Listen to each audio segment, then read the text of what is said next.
15 juin. Actes, chapitre 10, versets 1 à 20.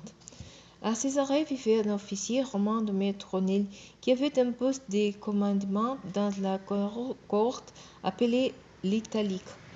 Il était pieux et craignait Dieu avec toutes les gens de sa maison. Il était généreux envers les pauvres du peuple et priait Dieu en tout temps. Un jour, vers 3 heures de l'après-midi, il eut une vision. Il vit distinctement un ange de Dieu qui entrait chez lui et qui lui dit « Corneille ». Corneille le regarda et tout tremblant demanda « Qu'y a-t-il, Seigneur ?» L'ange lui répondit « Tes prières et tes largesses envers les pauvres ont été accueillies par Dieu et il est intervenu en ta faveur.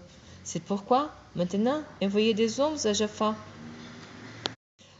pour faire venir ainsi un certain Simon que l'on surnomme Pierre. Il loge chez un autre Simon, un ténor, qui habite à une maison près de la mer. Dès que l'ange qui venait de lui parler fut parti, Corneille appela 12 de ses serviteurs et l'un des soldats affectés à son service, qui était un homme pieux. Il leur raconta tout ce qui venait de se passer et les envoya à Jaffa. Le lendemain, tandis qu'ils étaient en chemin et se rapprochant de Jaffa, Pierre montait sur la terrasse de la maison pour prier. Il était à peu près midi. Il eut faim et voulut manger.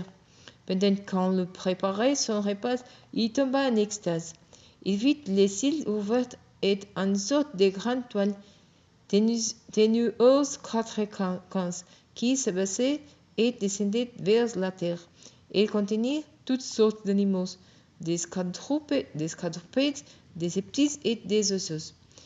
Il entendit une voix qui lui disait « Lève-toi, Pierre, toutes ces bêtes et mange-les. » « Oh non, Seigneur, répliqua Pierre, que jamais de ma vie je n'ai rien mangé de celui ou d'impur. » Mais la voix répète et dit « Ce que Dieu a déclaré pour, ce n'est pas à toi de les considérer comme impurs. » Par 3 fois, cela se renouvela, puis les nappes disparurent dans le ciel.